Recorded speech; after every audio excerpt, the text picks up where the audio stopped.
Assalamualaikum warahmatullahi wabarakatuh. Kembali lagi ke channel saya Sortu Family. Lah, di episode kali ini saya bertemu atau mengunjungi salah seorang yang menurut saya adalah tokoh pendidikan ya. Beliau dengan sukarela atau dengan kerja kerasnya mendirikan sendiri perpustakaannya meskipun tanpa dibiayai. Nah, siapakah orang itu? Ya, langsung kita tanya-tanya ke beliau. Assalamualaikum Mas Eko. Waalaikumsalam warahmatullahi wabarakatuh. Ya, maaf loh Mas ya, saya ngerepotin sampean di sini meskipun tadi ada beberapa kendala, tim saya nggak ikut, tapi tetap Mas, video ini harus saya jadikan ini biar bisa menginspirasi teman-teman yang melihat di luar sana Mas. Karena di channel saya emang saya mau mendatangkan atau istilahnya mewawancarai orang-orang yang bisa memberi manfaat buat orang lain. Nah, salah satunya Mas Eko ini yang menurut saya adalah pahlawan pendidikan Mas ya. Nah, untuk pertama-tama bisa diterangkan biografi Mas Eko ini seperti pendidikan, terus latar belakang Mas Eko. Sebenarnya saya orang biasa aja ya. Jadi nama saya Eko Cahyono. Tempat tanggal lahir saya lahir di Malang tanggal 28 Maret 1980. Pendidikan terakhir saya kebetulan saya terakhirnya di SMA Negeri 1 Tumpang itu sih. Saya anak ketiga dari 3 bersaudara. Hobi saya olahraga, membaca. Membaca? Iya. Berarti anak terakhir ya Mas Iya, Eko ya? saya anak terakhir. Oh ya. Lah, terus kenapa kok mendirikan perpustakaan ini Mas? Karena saya suka membaca, itu aja Suka sih. membaca Iya. ya Mas ya? Jadi saya nggak punya motivasi yang lain. Kenapa saya mendirikan perpustakaan ya? Karena saya suka membaca, itu aja sih. Supaya ketika saya pengen membaca, nggak harus keluar, nggak harus kemana-mana, gitu aja. Oh gitu, berarti pertama tujuannya mendirikan perpustakaan ini emang gara-gara suka membaca, terus supaya Mas Eko ini kalau membaca biar gak kemana-mana gitu. Iya, Nah, karena terus saya kok suka bisa membaca. perpustakaan ini rame, apakah Mas Eko ini mempromosikan atau gimana, atau anak kampung dulu Mas? Ya, karena saya suka membaca, saya juga pengen mengajak orang lain juga mau membaca juga gitu loh. Karena saya merasakan manfaatnya membaca itu menurut saya itu sangat positif banget gitu loh, dan itu sangat berpengaruh pada kehidupan saya. Jadi saya ingin ketika ada teman-teman yang lain yang nggak sempat sekolah, nggak sempat kuliah, nggak punya akses untuk membaca buku, bisa membaca di sini gitu aja sih. Jadi yang penting saya bisa membaca, kemudian mengajak orang lain untuk membaca, ya udah gitu aja sih. Sehingga perpustakaan saya kemudian saya buka untuk umum. Jadi di sini siapa saja boleh datang, pinjam buku, bawa pulang, selesai gitu aja. Berarti persyaratannya untuk meminjam buku ini cuma apa Mas? Oh, nggak ada sih. Jadi kalau mau pinjam buku di sini cuma tinggal datang, milih-milih, ngambil buku sendiri, bawa pulang, selesai. Apa nggak takut hilang gitu Mas? Pertama, saya tidak pernah menganggap buku hilang selama buku itu nggak dibakar atau hanyut di sungai. Karena musuhnya kertas itu cuma air sama api. Jadi ketika buku itu nggak dibakar atau nggak hanyut di sungai, ya berarti bukunya nggak hilang gitu aja sih. Kalau sekarang koleksinya Mas Eko di perpustakaan anak bangsa ini berapa Mas Eko? Kalau di total jumlah buku di sini sekarang ada sekitar 85.000 eksemplar. 85.000 eksemplar. Itu Mas Eko beli sendiri atau ada yang donatur yang menyumbang gitu Mas Eko? Enggak, saya jadi 99% koleksi buku di perpustakaan anak bangsa ini semuanya adalah donasi. Jadi ini semuanya titipan dari masyarakat. Ada orang yang nyumbang, ada orang yang ngirim buku, bantu, kemudian kadang ada yang ngirim ke sini, kadang dikirim via ekspedisi, kadang saya harus ngambil ke rumah orangnya. Jadi semua buku-buku 85.000 itu semuanya adalah punyanya masyarakat yang kemudian ditaruh di sini gitu sih intinya. Jadi mungkin teman-teman kalau mau menyumbang di sini bisa ya Mas Eko ya? Bisa. Apalagi meskipun 1 buku, 2 buku, kalau untuk tujuannya kita beramal mencerdaskan anak bangsa itu sangat berbarokah sekali ya Mas Eko ya? Karena kami di perpustakaan ini masih menerima semua jenis bahan bacaan gitu ya. Jadi entah itu buku lama, buku baru, buku bekas, intinya bahan bacaan yang masih bisa dibaca, bisa dimanfaatkan, bisa disumbangkan ke perpustakaan ini gitu. Pas awal-awal mendirikan perpustakaan anak bangsa ini kesulitannya apa sih Mas Eko? Apa ya? Saya tidak pernah menganggap kesulitan sih gitu, karena saya menjalaninya dan membuatnya itu senang-senang saja. Jadi kalau mungkin bagi orang lain itu dianggap kesulitan atau halangan atau rintangan gitu ya, saya nggak menganggap itu sebagai halangan gitu. Tapi saya anggap sebagai ya karena saya hobi membaca, saya senang mengumpulkan buku, jadi ya saya tidak pernah menganggap ada halangan atau kesulitan gitu loh. Karena selama ini pokoknya saya dapat buku, saya menata, saya nyari buku, saya mengajak masyarakat membaca, ada anak-anak kesini, saya layani, ya wes gitu aja sih. Gitu. Iya. Terus ini Mas Eko, lah ini perpustakaannya kan sekarang udah kalau menurutku kalau saya pribadi ya udah besar ya Mas Eko. Ini apa murni punyanya Mas Eko atau pas awal-awal ini apa emang Mas Eko beli untuk lahannya? Ya memang kan awalnya saya dulu ngontrak-ngontrak itu ya. Karena dulu awalnya 98 ketika saya membuka perpustakaan masih di rumah orang tua. Kemudian karena perpusnya rame, bukunya banyak, rumah orang tua saya gak muat, akhirnya saya ngontrak rumah.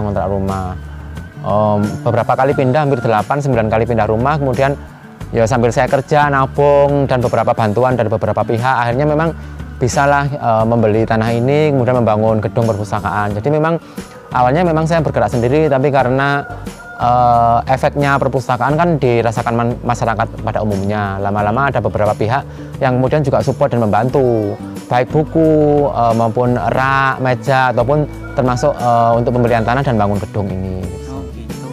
Kalau untuk masa-masa sulitnya ini Mas Eko, apa sih yang sulit pas mendirikan perpustakaan ini pertama kali Mas Eko? Ya yang pertama ya harus ngumpulin buku sih gitu loh. Karena kan saya nggak mungkin tiap hari beli buku, sedangkan yang permintaan buku-buku dari masyarakat itu bermacam-macam. Jadi karena saya nggak mungkin beli buku, nggak punya uang untuk beli buku, ya saya minta-minta.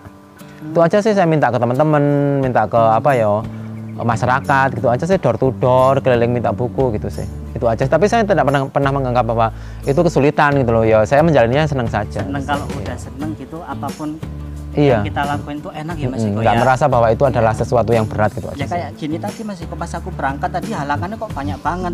Tapi aku harus tetap nih, harus ketemu Mas Eko nih. Soalnya Mas Eko nih harus jadi nih video ini biar bisa memberikan manfaat ke orang lain lah. Ini untuk pertanyaan selanjutnya Mas Eko ya. Lanjut ke pertanyaan tadi Mas ya. Dengar-dengar saya dengar dari orang-orang atau teman-teman melalui televisi, dulu Mas Eko ini pas mendirikan perpustakaan ini hampir collab dan mau jual ginjal. Itu gimana ceritanya Mas? Gak sih sebenarnya itu apa ya? Itu udah lama gitu loh. Jadi kan saya membuka perpustakaan itu 98. Kemudian dengan berjalannya waktu kan aku harus pindah tempat, kemudian kontrak rumah karena belum punya rumah sendiri, belum punya gedung sendiri. Pernah juga ngontrak tanah, bangun sendiri. Kemudian sempat sih di tengah perjalanan itu karena hampir putus asa lah gitu ya, karena nggak punya budget nggak punya dana untuk membiayai perpustakaan, kemudian dikena PHK juga dari pekerjaan. Akhirnya kepikiran-pikiran negatif itu datang juga, kemudian sampai terbersit hal seperti itu. Tapi kalau aku sih ngambil sisi positifnya bahwa itu saya jadikan pengalaman, dan akhirnya saya gini aja bahwa sebenarnya semua masalah itu pasti ada jalan keluarnya tuh sih. Mungkin karena waktu dulu masalahnya terlalu ribet, kemudian aku juga waktu itu masih usia masih remaja banget lah gitu, itu kan hampir 15 tahun yang lalu, 12 atau 15 tahun yang lalu gitu loh. Jadi aku juga belum punya banyak teman-teman komunitas, belum banyak berhubungan dengan teman-teman yang saling memotivasi gitu sih. Cuma kemudian itu saya jadikan pengalaman lah bahwa hal itu jangan sampai terjadi lagi gitu sih. Terus bantuannya itu dapat dari mana Mas? Dari donatur gitu? Banyak sih. Jadi kemudian ada beberapa pihak yang membantu, termasuk dari salah satu talk show di televisi, kemudian ada beberapa perusahaan, ada pribadi-pribadi juga yang karena waktu itu perpustakaan saya sempat mendapat penghargaan dari Perpustakaan Nasional Jakarta, Perpustakaan Republik Indonesia itu kan sebagai salah satu perpustakaan terbaik. Kemudian dapat juga penghargaan dari Menteri Pendidikan gitu kan. Nah, dari beberapa penghargaan itu akhirnya banyak orang yang kemudian tergerak untuk membantu, itu sih, termasuk beberapa perusahaan, stasiun televisi, dan pribadi-pribadi yang kemudian mereka konsen di gerakan literasi atau pendidikan. Tapi emang gitu kok Mas, kalau kita emang punya niat yang baik ya Mas, punya niat yang baik, terus kita nggak ada jalan nih, yang penting kita ikhtiar aja, mentok, terus ya itu tadi kayak Mas Eko tadi, mesti ada jalan aja ya Mas. Iya sih. Ya, ini mungkin nggak ada mungkin di video yang lain ini. Nah, tadi kan aku udah dengerin Mas Eko itu curhat gitu ya. katanya bosen kalau dimasukin di talk show, di video, terus di ini. Terus emang aku nangkepnya Mas Eko ini emang positif kok. Kalau semua orang ini bisa kayak Mas Eko, kenapa Mas Eko ini bosen kalau diwawancarai seperti, kan Mas Eko pernah di Kick Andy ya Mas ya, stasiun televisi besar, terus ya udah Mas Eko ini udah punya nama. Kenapa Mas Eko males Mas istilahnya ikut talk show gitu-gitu, kenapa Mas? Apa ya, memang kemarin-kemarin sering saya diundang beberapa kampus, beberapa komunitas, bahkan keluar pulau juga itu kan untuk seminar, talk show ataupun apalah namanya. Ya awalnya seneng sih, jujur saya seneng berbagi inspirasi, berbagai kegiatan dengan teman-teman yang ada di luaran sana. Cuma memang ketika hal itu kemudian terjadi hampir setiap hari, setiap minggu, ya akhirnya merasa jenuh aja gitu, karena saya harus cerita hal yang sama, saya harus ngasih tahu mulai awal berdirinya gimana, bukunya dapat dari mana, donasinya gimana, suka dukanya apa. Awalnya seneng cerita kayak gitu, tapi lama-lama bosen juga gitu, karena aku harus mengulang ratusan kali gitu loh. Nah itu kan akhirnya kadang-kadang jadi jadi gitu kayak males aja. Makanya saya pernah bahkan tahun 2013an kalau nggak salah, waktu itu ketika saya sering diuber-uber teman-teman media, diuber-uber teman-teman komunitas, saya sampai kontrak mengasingkan diri lah gitu. Jadi perpustakaan saya tinggal gitu kan, saya kontrak sendiri, perpustakaan dikelola teman-teman gitu. Tapi cuma sekitar setahunan lah, kemudian saya kembali lagi karena ketika perpustakaan dikelola teman-teman toh nggak serapi dan nggak sebagus ketika saya mengelolanya gitu. Pokok intinya itu semua orang itu bisa menjadi seperti Mas Eko ini Mas ya. Karena menurutku semua orang sama sih, kita punya waktu dan kesempatan yang sama untuk saling berbagi. Cuma memang kadang-kadang kita sering menganggap bahwa kalau berbagi itu harus materi, kalau berbagi itu harus sesuatu yang besar gitu. Kalau menurut saya enggak, dengan berbagi buku aja kita sudah berbagi ilmu, kita sudah berbagi pengetahuan pada orang lain. Makanya saya cuma intinya gini sih, bahwa sebenarnya semua orang itu punya buku loh, cuma kadang-kadang mereka nggak ngerti bukunya itu mau diapain, sehingga banyak buku yang diloakin atau disimpan di gudang, disimpan di kamarnya gitu, karena nggak ngerti bukunya mau diapain. Padahal seandainya buku itu dikasihkan ke orang lain, dibaca satu orang, kemudian dipinjamkan lagi, itu bisa dibaca sampai 100 orang gitu loh. Itu kan yang kadang-kadang nggak kepikiran di kita gitu loh, bahwa sebenarnya buku ini bermanfaat loh. Mungkin bagi kita nggak ada artinya, tapi mungkin bagi orang lain itu ada yang membutuhkan buku itu. Nah saya hanya sebagai perantara itu aja sih. Jadi kalau ada yang mau nyumbang buku, mau bantu buku, monggo. Kalau mau diantar ke sini silahkan. Kalaupun saya harus mengambil juga siap, karena perpustakaan ini masih sangat membutuhkan koleksi bacaan buku, karena anggota saya hampir 8.000 lebih gitu loh. Dari semua itu yang kedata ya Mas ya, 8.000 ya. Yang jadi mulai puluhan ribu mulai anak PAUD, TK, SD, SMP, usia remaja, mahasiswa, bahkan orang tua, bapak-bapak, ibu-ibu itu banyak yang pinjam di sini. Dan semua koleksi, semua bacaan saya terima, karena memang di sini pembacanya umum gitu sih. Semua kita terima. Yang penting bukunya masih layak baca gitu sih. Gini Mas, untuk pertanyaannya selanjutnya, setelah sekian lama sekarang menjadi seorang Mas Eko yang sekarang, Mas Eko udah puas belum atas pencapaian sekarang Mas? Kan udah yang saya tahu Mas Eko sampai diundang ke Istana Negara, terus ya media-media juga, ya udah banyak memberikan manfaat lah buat orang lain. Ada nggak ya sesuatu yang ingin dicapai lagi di masa sekarang? Karena gini, dari awal tuh aku nggak pernah punya target. Aku nggak punya target perpustakaanku harus gede, aku nggak punya target bukunya harus sekian puluh ribu. Aku nggak punya, kalau ditanya pun aku nggak punya sistem manajemen. Aku nggak punya visi misi, aku nggak punya ADART, aku nggak punya program-program rutin, nggak. Karena dari awal yang penting aku bisa membaca, orang-orang anak-anak bisa baca, ya udah gitu loh. Jadi kalau ditanya puas atau enggak, aku dari awal aku selalu puas gitu loh dengan apa yang aku jalani, karena aku menjalaninya dengan senang hati gitu loh. Aku nggak punya target, aku harus mencapai titik sekian, aku harus mencapai ngumpulin ini, enggak gitu loh. Jadi selama aku bisa membaca, anak-anak masyarakat pengen baca buku bisa terpenuhi, oh wes aku puas sampai di situ gitu loh. Aku nggak punya hal-hal yang muluk-muluk yang harus gimana-gimana, enggak gitu. Karena menurutku hidup ini simpel gitu loh, nggak harus kita buat yang serumit mungkin gitu sih. Seperti perpustakaanku itu kan, karena dari awalnya yang penting aku suka membaca, aku dapat buku, masyarakat membaca, ya wes, aku sudah selesai dengan tugasku gitu loh. Iya. Aku sudah selesai di situ aja. Jadi sampai hari ini pun aku yang penting aku bisa membaca, 8.000 anggotaku bisa membaca, perpustakaanku tetap buka, ya wes gitu loh. Selesai sebenarnya masalahku. Berarti ya udah ya Mas ya, nggak ada lagi yang harus dicapai gitu ya Mas ya, udah ya. Ya udah, karena apa ya, yang aku inginkan udah tercapai gitu loh. Kemudian tapi masalahnya kemudian banyak lagi yang minta pengen buku A, B, C, D, E, F, G itu kan, buku ini, buku itu, ya aku harus nyari lagi. Makanya kenapa aku tetap buka donasi buku, karena juga setiap hari yang berkunjung semakin banyak gitu loh. Permintaan bukunya juga semakin beragam gitu sih.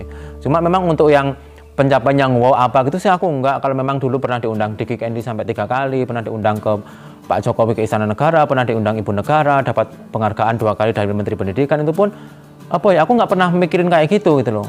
Kalaupun itu dapat kemudian ya aku terima dan tak pikir bahwa itu adalah bonus saja gitu sih. Karena target dan tujuanku sebenarnya bukan itu. Karena yang penting aku seneng dapat membaca, orang-orang membaca, ya wes. Terlepas kemudian ada perusahaan atau televisi ataupun pejabat atau siapa yang kemudian memberikan penghargaan sih, menurutku itu nggak penting banget gitu loh. Itu cuma nilai plus lah Mas. Iya, karena tak pikir itu efek samping aja sih gitu. Ya, efek samping aja. Itu efek samping dari kemudian dari kegiatanku mengelola dan mendirikan perpustakaan ini gitu sih.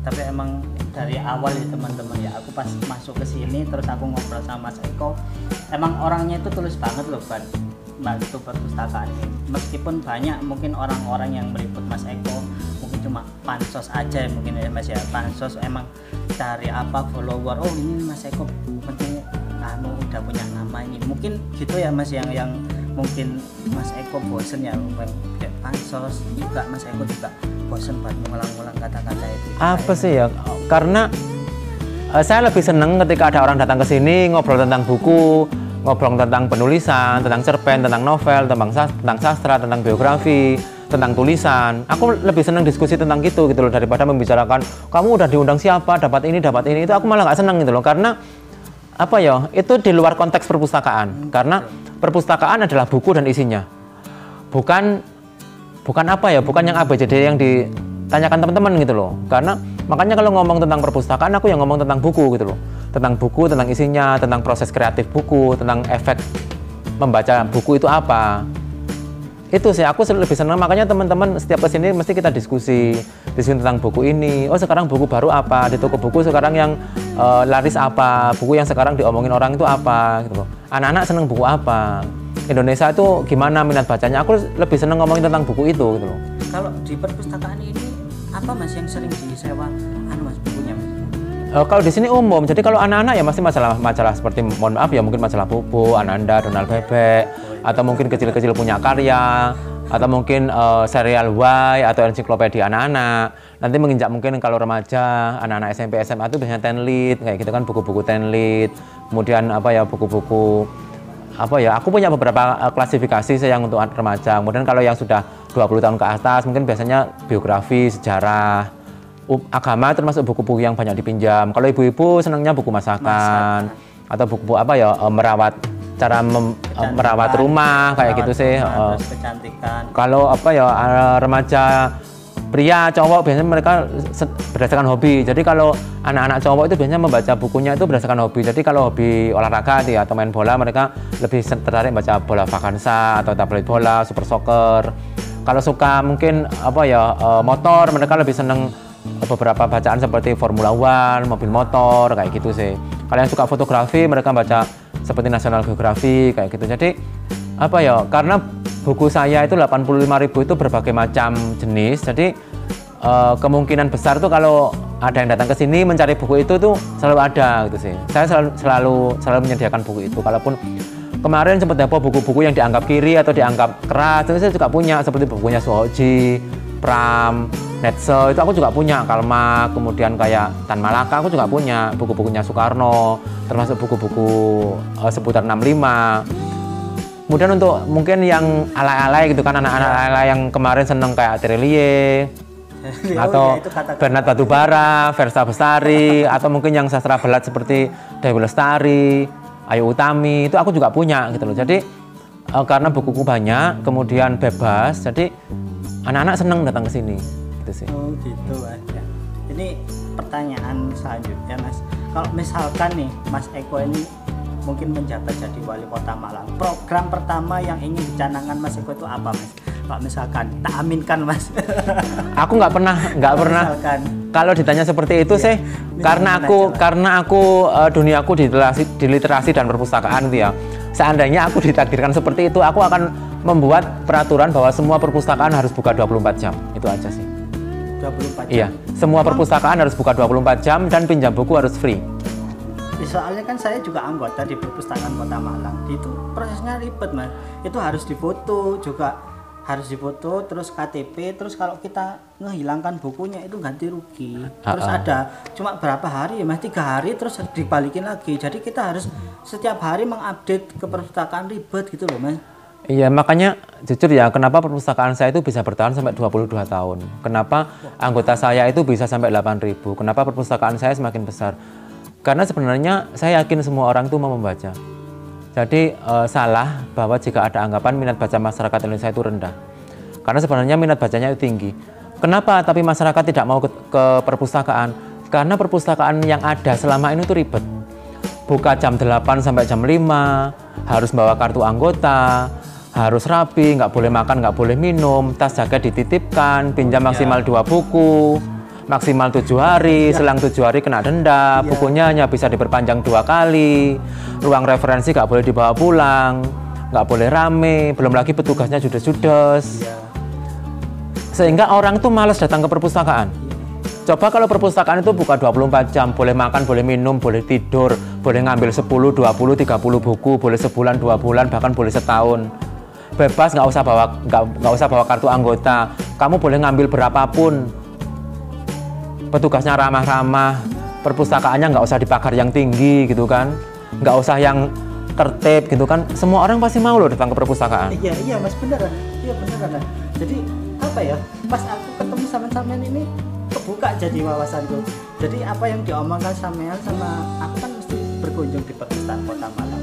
Sama persis yang apa yang diomongkan sama Mas Eko ini. Sebenarnya bukan di Perpustakaan Kota Malang yo, saya nggak menyebutkan Perpustakaan Kota Malang. Jadi tapi hampir semua ya. Jadi gini, 100% perpustakaan di Indonesia dari Aceh sampai Papua pasti menerapkan seperti itu. Sehingga orang itu malas datang ke perpustakaan. Makanya kalau ditanya kalau seandainya aku dijadikan wali kota gitu, ya aku akan membuat peraturan bahwa perpustakaan harus buka 24 jam dan harus free. Bahkan kalau bisa perpustakaan nggak usah dikasih pintu dan nggak usah dikasih pagar. Sehingga semua orang itu ketika capek, bisa istirahat di perpustakaan. Ketika haus atau lapar, bisa ngopi di perpustakaan. Ketika ada filmnya lagi booming, bisa nonton film di perpustakaan. Kenapa enggak gitu loh? Karena aku itu sudah menerapkan di sini. Dan ternyata bisa. Sehingga semua orang mau datang. Kadang kita mau datang ke perpustakaan, ada satpamnya. Satpamnya galak gitu kan. Petugasnya judes-judes. Iya. Kadang saya bertanya, kenapa ya? Kenapa kalau ke perpustakaan tuh tas dan jaket harus dititipkan? Iya. Mungkin dikira kita mau nyolong. Nah, makanya. Padahal kita ke perpustakaan kan untuk pinjam buku, bukan untuk mencuri buku. Ngapain juga ya Mas ya? Iya, jadi kadang-kadang ya lucu aja gitu loh. Lucu. Ya mudah-mudahan kalau udah pemerintah Kota Malang, khususnya Kota Malang dulu lah Mas ya, mendengarkan ini cerita Mas Eko, bisa lah mungkin diterapkan peraturan-peraturan gitu. Mungkin ya kalau resiko mungkin gak ada mungkin ya Mas ya, kalau resiko mungkin kalau orang-orang dipagari gitu dijam-jamin gitu. Apa ya? Sebab pendidikan karena ada ya Mas ya. Kalau ngomong resiko sih sebenarnya segala sesuatu kan ada resikonya. Cuma apakah resiko itu resiko negatif atau resiko positif gitu loh. Aku yakin ketika perpustakaan buka 24 jam, semua free, resikonya ya bukunya akan cepat habis. Tapi ketika buku itu habis kan berarti positif.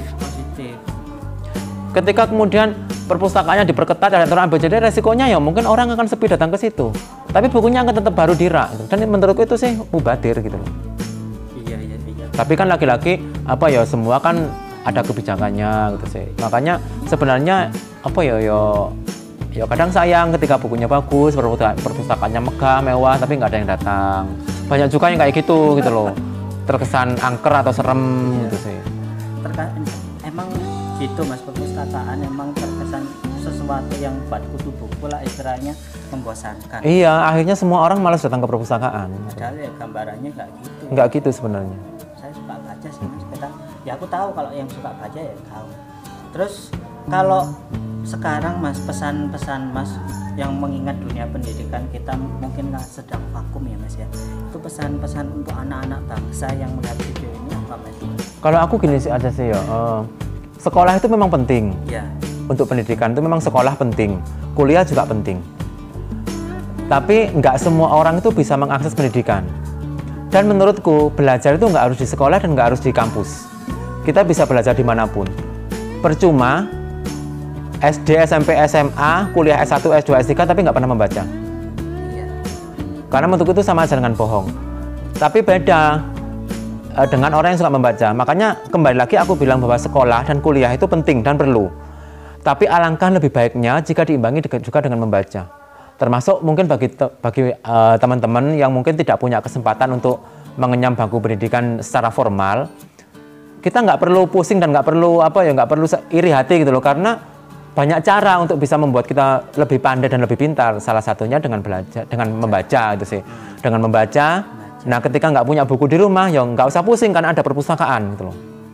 Di mana-mana banyak perpustakaan. Jadi sebenarnya bukan jadi alasan bagi kita untuk tidak mau belajar, karena banyak buku, banyak perpustakaan. Kita tinggal datang aja, ya udah gitu loh. Kita tinggal baca. Kalaupun nanti agak susah, ya wes nyari perpustakaan yang lebih baik lagi gitu sih. Jadi pesan saya sih, atau mungkin inti dari ngobrolan kita sebenarnya pendidikan itu penting, sekolah, kuliah itu perlu. Tapi masih ada beberapa cara bagi teman-teman yang nggak bisa mengakses dunia pendidikan secara formal, itu sebenarnya bisa datang ke perpustakaan, bisa membaca buku, bisa diskusi, bisa ngobrol. Itu pun pasti akan bisa menambah wawasan, karena saya 22 tahun saya di perpustakaan, saya udah merasakan anak-anak yang suka membaca dengan yang tidak suka membaca itu beda banget gitu sih. Bedanya dalam semua hal, termasuk pola pikir, termasuk cara memanage keuangan, cara memanage waktu, cara mengontrol emosi. Jadi berperilaku itu beda banget. Jadi kalau yang baca sama yang nggak suka baca, jadi dari kepribadiannya memang beda ya Mas? Aku menganggapnya gitu, karena gini mungkin gitu ya. Anak yang suka baca buku dengan yang tidak suka membaca, misalkan ya sekarang zaman media sosial, yang tidak suka membaca buku pasti suka kopas-kopas.